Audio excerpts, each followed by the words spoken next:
Alhamdulillah rabbil alamin lahu ni'matu wa lahu al-fadlu wa lahu al-thana'ul hasan salawatullahil barri rahim jami'il malaikatil muqarrabin ala sayyidina Muhammadin asyrafil anbiya'i wal mursalin wa ala alihi wa ashabihi at-tayyibin at-tahirin. Allahumma la sahla illa ma ja'altahu sahla wa anta ya hayyu ya qayyum taj'al hazna ila syi'ta sahla. Di muqaddimah ya. Ya. Bismillahirrahmanirrahim. Kalimat Bismillahirrahmanirrahim ini maknanya. Jadi hampir di setiap kitab itu mesti ada kalimat Bismillahirrahmanirrahim. Itu maknanya adalah tadi'u amali hada bidzikri Bismillahirrahmanirrahim. Yani aku memulai penulisan buku ini dengan basmalah, dengan menyebutnya dan mencari berkah dengannya. Karena Kanjeng Nabi dawuh Kul amrin dzibalin la yubtada'u bismillahi fahuwa atau. Setiap perkara yang baik tidak dimulai dengan baca bismillah akan hilang berkahnya, terputus berkahnya. Nah, muallif memulai Bismillahirrahmanirrahim ini tabarukan, berkah. Nah, tabarukan dengan dawuh Kanjeng Nabi Kul amrin dzibalin la yubtada'u bismillahi fahuwa atau. Fahuwa ataru, ada kalimat ataru, ada atau. Yani aku memulai penulisan buku ini dengan basmalah, dengan menyebutnya dan mencari berkah dengannya. Ada kalimat Bismillahirrahmanirrahim dalam setiap muqaddimah kitab itu ada kalimat Bismillahirrahmanirrahim. Itu maknanya saya memulai, kemudian saya menyebutnya dan kemudian saya tabarukan ngalap berkah. Berkahnya Bismillahirrahmanirrahim. Berkah itu maknanya adalah ziyadatul khair, tambahnya kebaikan. Jadi kalau kita mengatakan ilmu yang berkah berarti ziyadatul khair. Orang ini dengan mendapatkan satu ilmu dia lakukan ada tambahan manfaat pada dirinya. Dari tidak tahu menjadi tahu, dari tidak bisa melakukan bisa melakukan. Maknanya kalau ada ilmu yang dia cari kok dia lupa, wajib dicari lagi. Karena itu mencari ilmu tidak cukup sekali. Mulai dari dia balik itu sampai dia meninggal. Kalau memang dia itu lupa, wajib mengulang lagi. Itu adalah mengambil berkah daripada ilmu. Segala puji bagi Allah. Segala puji bagi Allah, Tuhan semesta alam. Yakni pemilik segala sesuatu yang masuk ke dalam wujud keberadaan. Jadi alam semesta ini dikatakan alam adalah kullu ma siwallah. Segala sesuatu selain Allah itu namanya alam. Ya. Neraka, surga, kebaikan, keburukan itu namanya alam. Kullu ma siwallah. Saya menulis sarahnya. Jadi alam itu adalah segala sesuatu selain Allah. Maknanya di sini Allah memiliki segala sesuatu yang masuk dalam wujud, yakni keberadaan. Jadi sebelum alam semesta ini diciptakan, Allah sudah ada. Nah, ketika alam semesta ini diciptakan, segala sesuatu selain Allah ini adalah wujud. Dan Allah pemilik segala sesuatu yang masuk ke dalam wujud. Jadi Tuhan semesta alam maknanya adalah pemilik segala sesuatu ke dalam wujud ini. Dia maha hidup, sifat hidupnya Allah azali, tidak bermula, tidak berakhiran. Kemudian dia maha kekal, maha kekalnya Allah itu juga azali, maknanya tidak ada permulaan, tidak ada akhiran. Kemudian dan mengatur segala makhluk, mengatur segenap makhluk. Maknanya adalah Allah menentukan atau mentakdir seluruh zat, perbuatan, perkataan, dan keadaan makhluk. Jadi mengatur segenap makhluk ini maknanya adalah Allah menentukan, yakni mentakdir seluruh zat, perbuatan, perkataan, dan keadaan makhluk. Jadi makhluk misalnya kalau kita ambil satu manusia mulai dari zatnya, tubuhnya ini, dan segala macam yang ada pada dirinya. Perbuatannya, kalau perbuatan kan kelihatan fisik ya. Perkataannya juga secara fisik. Dan keadaan makhluk ini ada yang keadaan Yang fisik ada yang non fisik. Contohnya sedih. Ini kan tidak kelihatan. Kesedihannya seseorang ya, ini juga diciptakan oleh Allah, dikehendaki oleh Allah. Ini diatur oleh Allah Subhanahu wa taala. Jadi seorang itu bodoh. Bodoh kelihatan nggak? Nggak kelihatan. Orang pandai nggak kelihatan karena itu non fisik. Orang pandai, orang bodoh ini nggak kelihatan. Ini bodoh dan tidak pandai. Ya, bodoh, tidak pandai dan pandai ini juga diatur oleh Allah Subhanahu wa taala, dikehendaki oleh Allah Subhanahu wa taala. Hatal kaisu wal fatinu wal baladatu. Jadi sampai kebodohan, kepandaian itu Allah yang mengatur. Allah yang mengehendaki tercipta pada seseorang ini. Ini tadi kita misalkan makhluk itu adalah manusia. Lah kalau makhluknya ini benda mati, misalnya pohon. Ya pohon itu juga begitu, mulai dari dia tumbuh, sebelum tumbuh, bagaimana dia tumbuh, kapan dia mati, kapan dia berbuah, ini Allah yang mengatur. Ini maknanya maha mengatur segenap makhluk. Tidak ada satupun yang terjadi di alam semesta ini yang terjadi tanpa kehendak Allah. Ini maknanya mengatur segala makhluk. Sholawat dan salam yang sempurna semoga tetap tercurahkan kepada baginda Nabi Muhammad Sallallahu Alaihi Wasallam, keluarga dan para sahabatnya. Keluarga Kanjeng Nabi ini adalah mulai istri-istrinya, ya, kemudian anak-anaknya, cucu-cucunya, sampai menantu-menantunya. Ini keluarga Kanjeng Nabi. Dan para sahabatnya. Para sahabat ini seperti yang kemarin kita jelaskan, seseorang yang hidup bertemu dengan Kanjeng Nabi, beriman dengan Kanjeng Nabi, hidup bertemu dengan Kanjeng Nabi, iman dengan Kanjeng Nabi, dan meninggal dalam keadaan beriman. Itu sahabat. Masih ingat? Coba diulang, apa sahabat? Ketika hidup dan mati. Bukan ketika hidup. Kamu catat. Okay. Ya, ini kalau sudah kamu rekam seperti ini, nanti kamu ringkas lagi. Jadi sahabat Nabi itu adalah orang yang hidup ya pada masa Nabi, ketemu dengan Kanjeng Nabi, beriman dengan Kanjeng Nabi, dan meninggal dalam keadaan beriman. Ini disebut sahabat Kanjeng Nabi. Yang tidak memenuhi 3 kriteria itu, maka tidak disebut sahabat, walaupun pada waktu itu hidup bersama Kanjeng Nabi, ketemu dengan Kanjeng Nabi. Ada yang beriman hidup bersama beliau, tetapi tidak ketemu, ya tidak dikatakan sahabat. Seperti misalnya adalah Raja Ashamah An-Najasyi, Raja Najasyi. Itu beriman kepada Kanjeng Nabi, meninggal dalam keadaan beriman, tapi kan nggak ketemu dengan Kanjeng Nabi. Ya toh? Kemudian ada orang yang hidup dengan Kanjeng Nabi, tapi tidak beriman dengan Kanjeng Nabi. Abu Lahab, Abu Thalib tidak dikatakan sebagai sahabat. Ya. Ada juga beberapa yang awalnya jadi sahabat kemudian meninggal dalam keadaan murtad, maka tidak dikatakan sebagai sahabat. Bahkan ada di antara mereka itu yang meninggal dalam keadaan murtad itu pernah menulis wahyu.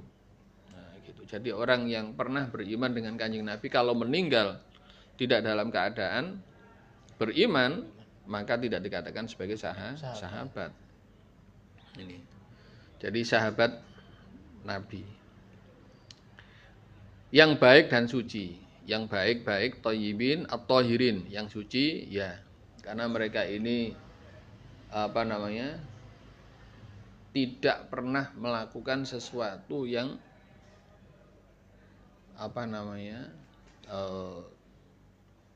menjadikan Kanjeng Nabi tidak ridho. Walaupun di antara para sahabat ada yang mereka terjerumus pada dosa besar, dosa kecil, ya, yang mungkin saja tidak diampuni oleh Allah Subhanahu wa taala sampai dia meninggal. Dia dalam masa hidup. Karena para sahabat rata-rata adalah para wali, aulia. Ya, mereka dijaga oleh Allah. Meninggal kalau melakukan dosa besar, dia akan meninggal dalam keadaan sudah bertaubat.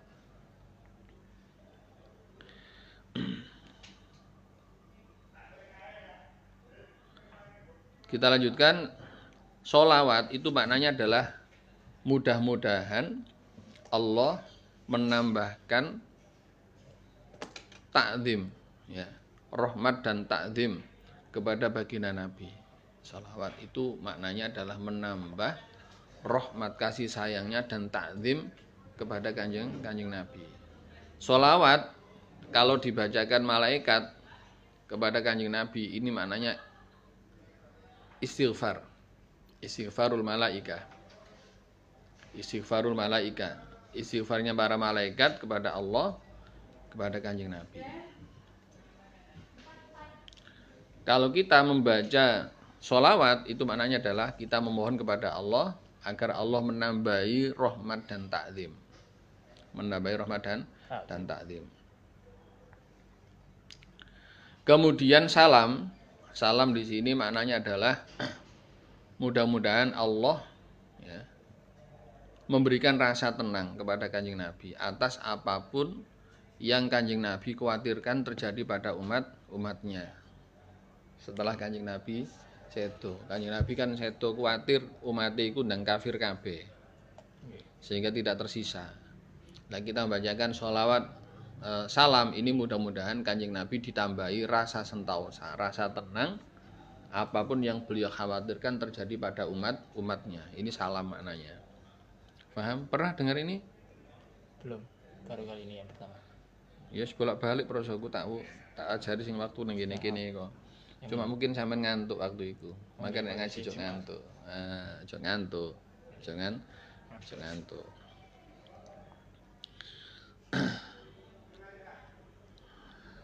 Ini adalah buku mukhtasar. Mukhtasar dalam kurung ini maknanya adalah ringkasan. Mukhtasar itu ringkasan. Apa itu ringkasan? Kitab yang ringkas, yakni sedikit kata-katanya dan banyak maknanya, itu ringkasan. Kitab yang ringkas itu maknanya adalah sedikit kata-katanya dan banyak maknanya. Apa? Kitab Mukhtasar ini adalah Bukan kitab mukhtasar ini. Kitab mukhtasar adalah kitab yang ringkas, itu maknanya adalah kata-katanya sedikit, banyak maknanya. Coba diulang apa? Mukhtasar ini adalah ringkasan yang Bukan ringkasan. Kitab mukhtasar atau kitab yang ringkas itu maknanya adalah katanya sedikit, maknanya banyak. Coba diulang. Apa? Diulang apa? Kalau paham kamu tulis. Ringkas. Ya, kamu tulis. Jadi ringkas, kitab yang ringkas itu maknanya adalah kata-katanya sedikit, maknanya banyak. Ini adalah buku mukhtasar. Jadi setiap kitab-kitab yang ditulis ulama yang namanya mukhtasar itu memuat banyak makna. Jadi kalimatnya itu sedikit. Tapi bila dijlentrekno dadi ombo, itu namanya mukhtasar, ringkasan.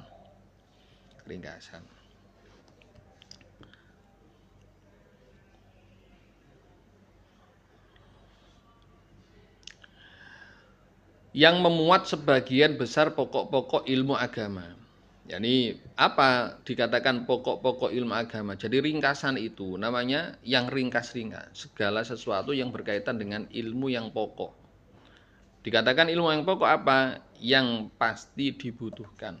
Pasti dibutuhkan. Yang tidak ada satupun tidak bermanfaat. Itu jenenge apa? Dibutuhkan, sangat dibutuhkan. Jadi koyo panganan ngono yo, panganan iku kabeh dipangan. Gak kate ana sing luwe. Itu jadi setiap di antara ilmu yang pokok-pokok ini ada pada kitab ini. Jadi sangat dibutuhkan oleh seseorang. Tidak ada sedikit pun yang tidak dibutuhkan. Ini namanya apa? Ilmu din ad-daruri, ilmu agama yang daruri. Ini ilmu din ad-daruri inilah yang dimaksud di dalam hadis Kanjeng Nabi, thalabul ilmi faridatun ala kulli muslimin. Ilmu yang dimaksud di dalam hadis itulah yang dikatakan ilmu yang daruri, ilmu yang pokok, yang hukum mempelajarinya fardu ain. Karena ilmu itu ada yang fardu ain, ada yang fardu kifayah.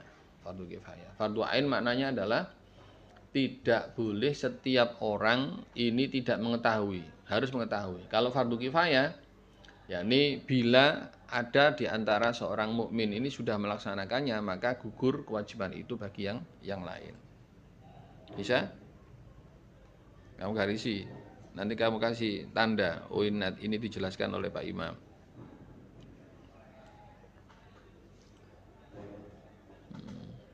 Kalau bisa kamu kasih tanda begini pas wayai di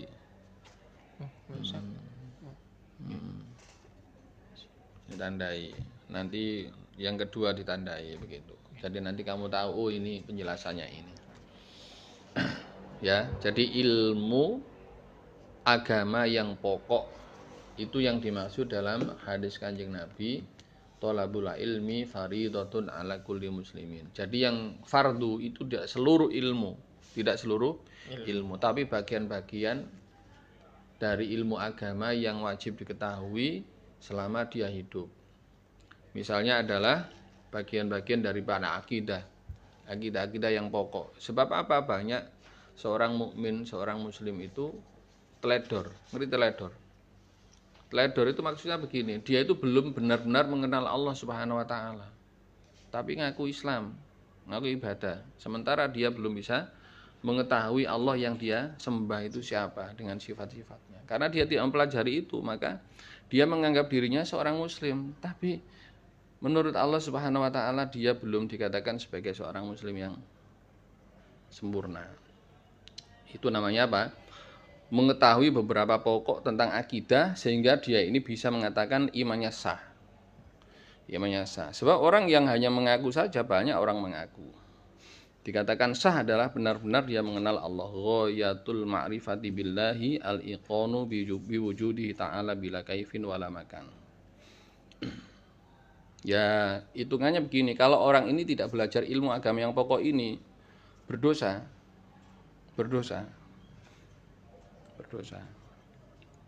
Selama dia belum belajar dalam hidupnya. Kalau dia sudah belajar, gugur. Belum bisa mengamalkan, dosa. Mulai ilmu harus diamalkan. Kalau dia lupa, maka kewajibannya kembali harus dicari. Karena itu mencari ilmu yang ini tidak boleh selesai hanya satu tahap. Mau sampai meninggal dia harus ingat terus. Baik, ilmu agama yang tidak boleh bagi setiap mukallaf untuk melalaikannya. Jadi wajib diketahui, seorang mukallaf selama hidupnya ini harus ingat itu terus. Tidak boleh lupa. Aku ini lali, wajib maneh, baleni maneh. Wajib murojaah. Tanya kepada yang masih ingat. Karena itulah ilmu-ilmu ini tidak boleh satupun kita itu dalam melaksanakan aktivitas setiap hari lupa. Sebab orang-orang yang seperti itu, contohnya doruri dalam masalah kewajiban-kewajiban hati, kewajiban-kewajiban jawari anggota tubuh, ya. Sampai definisi bohong lali, definisi hasud lali, itu harus mencari lagi. Oh bodak wing hasud yo, namimah itu apa yo? Sehingga kalau dia ini tidak tahu definisi namimah, hasud, dia akan menganggap orang itu atau menganggap dirinya namimah, tidak namimah, atau bukan namimah dianggap namimah. Padahal dia nggak dosa, menganggapnya dosa. Bohong, nggak ngerti definisi ini bohong. Akhirnya apa? Dia menganggap kata-kata ini tidak bohong padahal itu bohong. Atau ini bukan bohong, dianggap bohong sebab dia tidak tahu definisinya. Definisi gasap, definisi mencuri. Ada orang itu kadang-kadang menganggap mungkin padahal bukan mencuri, dianggap mencuri. Ini gak gosop, dianggap gosop. Ini karena ketidaktahuan tentang definisi daripada mencuri dan gosop. Nah, ini tidak boleh bagi setiap mukallaf untuk melalaikannya. Ini wajib diketahui selama hidupnya, supaya tidak salah faham, tidak salah kaprah. Apa itu ilmu agama? Yaitu perihal akidah. Perihal akidah, masalah-masalah fikih, mulai dari tata cara bersuci, toharo. Saya lali durung konfirmasi. Sampeyan SMS ning ngene wong iku mau. Sing ngirim sampeyan. Pole staf koke, staf dari Stafnya ke sini. gak maksudnya sing SMS kemarin staf. Sik tak terusno. Nggih. Mulai dari tata cara bersuci yaitu toharo hingga haji. Jadi ada perkara agung di dalam agama Islam setelah beriman. Atau iman itu masuk, namanya rukun Islam. Iman, ya, syahadatu alla ilaha illallah wa asyhadu anna muhammadar rasulullah. Kemudian sholat, kemudian zakat, puasa dan haji. Ini perkara-perkara yang pokok di dalam agama ini. Kemudian nomor 6 ya, mencakup bab sholat, zakat dan puasa. Mencakup sholat, zakat dan puasa. Bagaimana tata cara sholat, bagaimana mengetahui syarat-syaratnya. Sebab orang itu kalau tidak tahu tata caranya sholat, menganggapnya sholatnya sah tapi sholatnya nggak sah. Contoh saja, syarat sahnya sholat adalah menghadap kiblat. Kalau dia tidak tahu tata caranya mencari kiblat, bisa jadi sholatnya nggak sah. Menganggap dia sudah menghadap kiblat tapi ternyata dia tidak menghadap kiblat. Ini misalnya. Terus kemudian masalah rukun-rukun daripada zakat. Kalau dia tidak tahu tentang apa itu zakat, bagaimana zakat, kapan dikeluarkan zakat, disampaikan kepada siapa, dia akan mengatakan ini zakat, bukan zakat, atau itu bukan zakat dikatakan zakat. Sebab apa? Zakat itu adalah sesuatu yang khusus. Tidak bisa dikatakan tiba-tiba saja ini dimasukkan ke zakat, padahal itu bukan zakat. Atau ini harusnya keluar zakat karena dia tidak tahu kapan saya mengeluarkannya, maka dia mengatakan saya tidak melakukan zakat. Ini bahaya sekali. Beberapa di sini beberapa hukum atau sedikit dari hukum tentang muamalat. Muamalat seperti misalnya sewa menyewa, ya. Ini dikatakan al-ijarah. Bagaimana itu al-ijarah? Tata caranya sehingga dikatakan itu al-ijarah. Kemudian ijarah yang sah. Kalau dia tidak mengetahui tentang hal ini, bisa jadi dia akan terjerumus pada sewa menyewa yang tidak sah. Ini ijarah dikatakan bukan ijarah, tapi bukan ijarah dikatakan ijarah. Sehingga terjadilah orang itu melakukan muamalah yang tidak sah. Misalnya juga bagi hasil kirot, bagi hasil atau kirot, bagi hasil juga begitu, Bagi hasil ada tata caranya, syarat-syaratnya, rukun-rukunnya, sehingga itu dikatakan bagi hasil yang sah. Sebab apa? Muamalah yang tidak memenuhi rukun-rukunnya, tidak memenuhi syarat-syaratnya, maka hasilnya adalah riba. Jadi riba itu tidak hanya hutang-hutang, contoh hutang 10.000 wajib balekno 15.000, itu bagian daripada riba.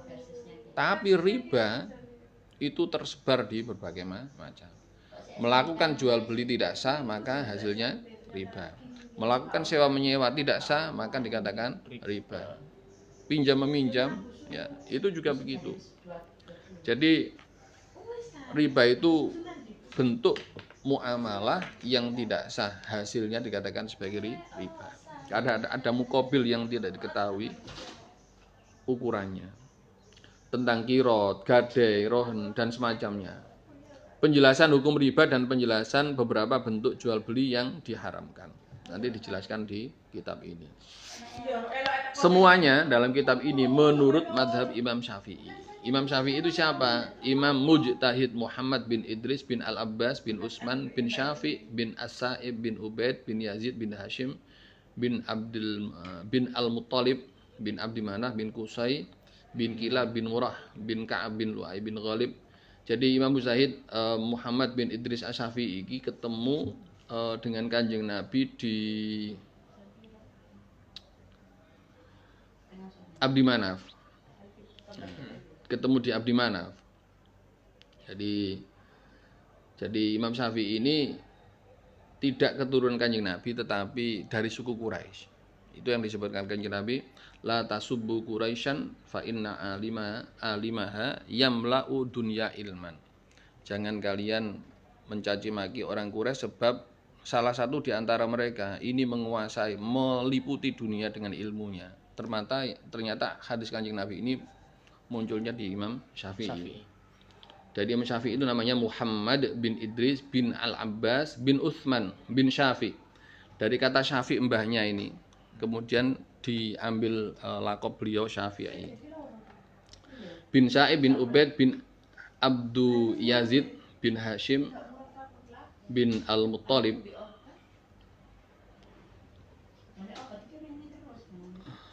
Ini ketemu di Hashim, sama-sama di Hashim. Kanjeng Nabi itu punya ayah namanya Abdullah bin Abdul Muttalib bin Hashim.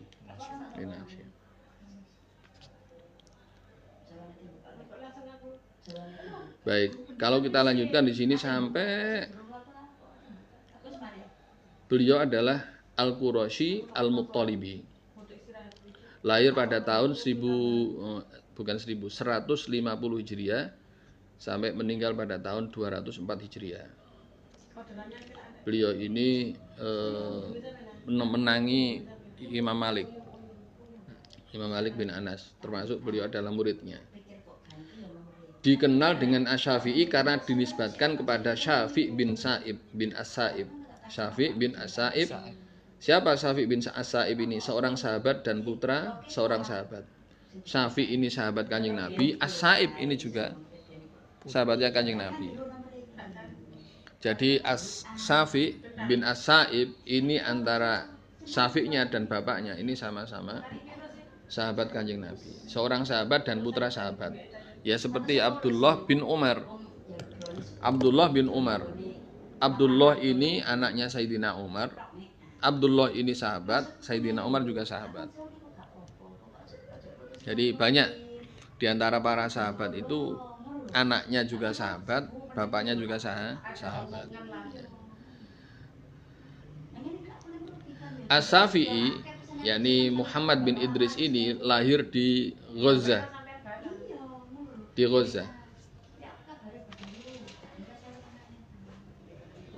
Gaza itu mana? Gaza sekarang. Dan menurut satu pendapat di Yaman. Ada yang berpendapat lahir di Yaman. Tapi ini setelah ini OTW sana Puliki masih di SD. Oh iya, enggak apa. Jadi di Gaza. Karena orang tuanya ini pernah tinggal di Gaza. Ada yang mengatakan beliau lahir di Gaza, ada yang mengatakan lahir di Yaman. Dan meninggal di Mesir pada akhir Rajab tahun 204 Hijriah radhiyallahu anhu. Ini Imam Syafi'i. Kemudian penjelasan tentang maksiat-maksiat hati, anggota badan dan seperti lidah dan lainnya. Misalnya penjelasan tentang kewajiban-kewajiban hati, maksiat-maksiat hati dan anggota badan seperti lidah, perut, mata. Jadi ada yang di tubuh ini kan ada anggota-anggota tubuh, jawareh. Ini kalau tidak dikelola, tidak diketahui kebaikan-kebaikan, keburukan-keburukannya, maka satu, dia tidak bisa mengambil manfaat dari anggota tubuhnya sebagai wahana mendapatkan pahala. Ya, atau kalau tidak mengenali tentang maksiat-maksiatnya, bisa jadi anggota tubuh ini menjerumuskan dia pada maksiat dan juga dosa. Ya, ta'allamna syarra la li syarri lakin litawaqqihi fa inna man lam ya'rifi syarra yaqa'u fihi. Kita mempelajari keburukan-keburukan tidak untuk dilakukan keburukan itu, lakin litawaqqihi, tetapi untuk kita jaga tubuh kita dari keburukan itu. Fa inna man lam ya'rifi syarra, karena siapapun yang tidak mengenal bentuk-bentuk keburukan, yaqa'u fihi, dia akan terjerumus padanya. Terima kasih kepada Mbak. Kewajiban-kewajiban anggota badan atau maksiat-maksiat anggota badan, misalnya adalah lidah, perut, mata, telinga, tangan, kemaluan, kaki, dan maksiat-maksiat badan. kitab ini akan ditutup dengan pasal yang menjelaskan tentang taubat. Nah, jadi kayak kemarin kita membahas tentang Aujazu Mukhtasarat, itu juga urutannya begitu, cuma di sini lebih luas lagi. Asal kitab ini adalah karya seorang ahli fikih Hadramaut. Jadi asal daripada kitab ini, kitab yang diikhtisor, yang dimukhtasar, ini sudah terbiasa para ulama itu mengikhtisor dari kitab-kitab yang beliau dapatkan. Dapat ilmu, kemudian karena kitab ini sangat cocok bagi beliau, kemudian digunakan sebagai patokan, diikhtisor dengan ditambah kalimat yang lebih jelas, ya, ditambah dengan kalimat yang jelas, atau mengganti beberapa kalimat dianggap tidak memahamkan, diganti dengan kalimat yang memahamkan. Kemudian ditambah dengan pendapat-pendapat yang kuat. Itu namanya ikhtisor.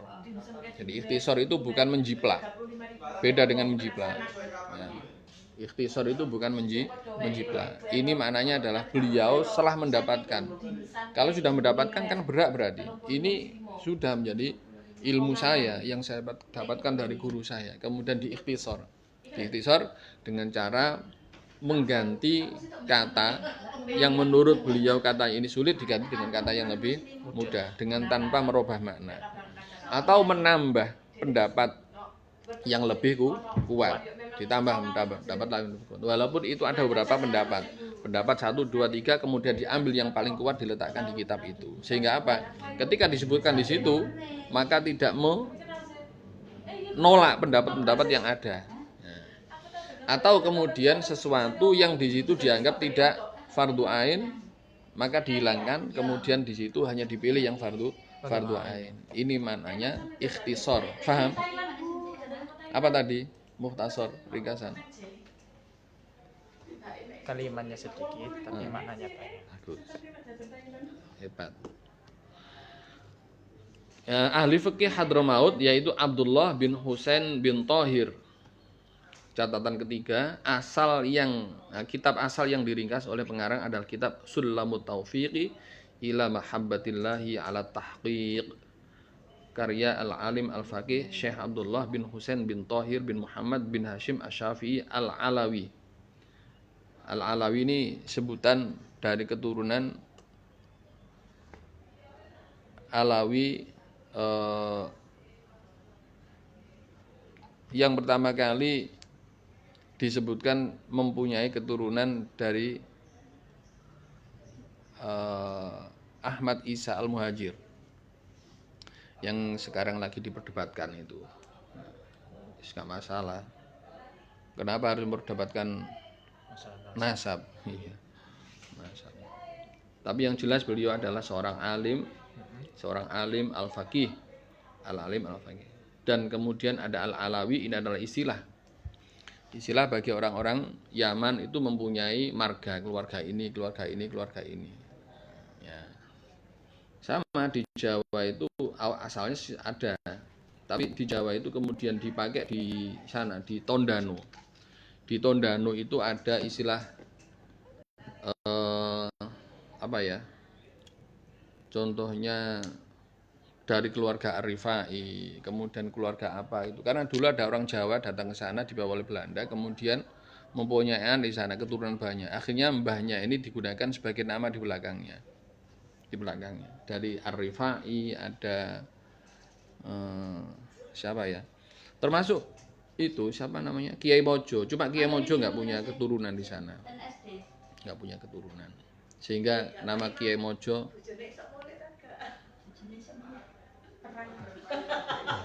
Bu. Anu tak umrah kan? Umrah mana ya Allah, alhamdulillah. Waduh Pak Ibu kok ditinggali wae ngono. Kali sinten? Karo sing ngejak. Kali anu tak Bu Wido kali ta. Alhamdulillah. Sanjange mboten napa-napa Bu, polai aman. Aman Nggih, mboten melewati daerah konflik.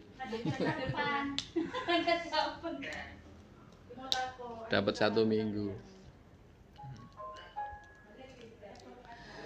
Baik, saya lanjutkan ya. Ada Kiai Kadang di sana itu, Kiai Kadang. Terus kemudian yang di Solo itu Kiai Baderan. Ada desa Baderan di sana. Orang dari Baderan, kemudian di sana dipanggil Kiai Baderan, Baderan Solo. Akhirnya orang yang dari keturunan itu di belakangnya ada tulisan Kiai Baderan gitu, Kiai Baderan. Nah, itu namanya marga yang dipakai oleh beberapa orang, digunakan sebagai penanda. Apa? Bisa pulang. Ket kapan? Saiki dina apa? Selasa iki. Selasa. Ket tanggal poso ta? Senin kemarin. Senin kemarin. Tanggal Iya, udah 1 minggu 8 hari berarti. Selamanya tak WA gak dodol kurma ta. Temenan ate WA gak dodol kurma ta saya tadi ngono. Ya napa imam ini ngono saiki. Biasanya kan aku tuku kurma di kono ngono lho. Banyak yang tanya. Enggak menyediakan. Boleh aku bareng gak iso ulaan. Baik, itu tadi. Baik ya. Kita lanjutkan nanti insyaallah sudah jam 9. Wallahu alam bisawab. Al-Fatihah. A'udzubillahi minasyaitonirrajim. Bismillahirrahmanirrahim. Alhamdulillahirabbil alamin arrahmanir rahim maliki yaumiddin.